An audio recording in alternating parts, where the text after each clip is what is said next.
বিপদের মধ্যে মহাবিপদ। ৮০ বছরের রেকর্ড ভেঙে ধেয়ে আসছে ভয়ঙ্কর বিধ্বংসী ঘূর্ণিঝড় আসনা। আগাম সতর্কতা জারি করল আবহাওয়া দফতর। তো কবে কখন কোন উপকূলে আছড়ে পড়বে এই ভয়ঙ্কর বিধ্বংসী ঘূর্ণিঝড় আসনা, এবং উপকূলে আছড়ে পড়ার সময় এই ঘূর্ণিঝড়ের সর্বোচ্চ গতিবেগ ঘন্টায় কত কিলোমিটার হতে পারে?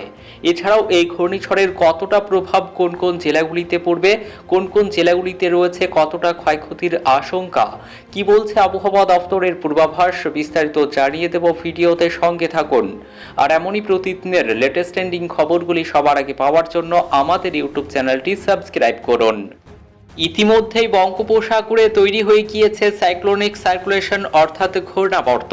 এই সাইক্লোনিক সার্কুলেশনটি পূর্ব মধ্য বঙ্গোপসাগরের সমুদ্রতল থেকে ৫.৮ কিমি পর্যন্ত বিস্তৃত রয়েছে। এটি দক্ষিণের দিকে খানিকটা হেলে অবস্থান করেছে। এই ঘূর্ণাবর্তটি নিম্নচাপে পরিণত হতে চলেছে। শুক্রবার পূর্ব মধ্য বঙ্গোপসাগর এবং তার পার্শ্ববর্তী উত্তর বঙ্গোপসাগরে বিস্তৃত রয়েছে এই নিম্নচাপটি। আগামী ২ দিনে এটি উত্তর ও উত্তর পশ্চিম দিকে অগ্রসর হবে, যা উড়িষ্যা ও অন্ধ্রপ্রদেশের দিকে এগিয়ে যাবে। পশ্চিমবঙ্গ ও উড়িষ্যার উপকূলে এই নিম্নচাপের প্রভাব পড়বে। আবহাওয়া দফতরের খবর অনুযায়ী গভীর নিম্নচাপের পাশাপাশি ঘূর্ণিঝড়েরও পূর্বাভাস রয়েছে। গুজরাটের উপকূলে উত্তর আরব সাগরে একটি ঘূর্ণিঝড় তৈরি হওয়ার সম্ভাবনা রয়েছে। আবহাওয়া দফতরের খবর অনুযায়ী গভীর নিম্নচাপের পাশাপাশি ঘূর্ণিঝড়েরও পূর্বাভাস রয়েছে। গুজরাট উপকূলের আরব সাগরে একটি ঘূর্ণিঝড় তৈরি হওয়ার সম্ভাবনা রয়েছে।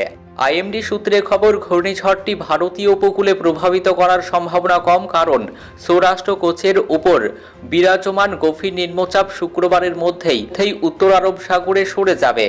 আইএমডি বলেছে যে গভীর নিম্নচাপটি পশ্চিম দিকে সরে গেছে এবং ভুজের প্রায় ৬০ কিলোমিটার উত্তর উত্তর পশ্চিমে রয়েছে, নিলয় থেকে ৮০ কিলোমিটার উত্তর পূর্বে এবং পাকিস্তানের করাচি থেকে ২৭০ কিলোমিটার পূর্ব দক্ষিণ পূর্বে অবস্থান। ভয়ঙ্কর ঘূর্ণিঝড় রেমালের ব্যাপক ক্ষয়ক্ষতির কথা সকলেরই মনে আছে।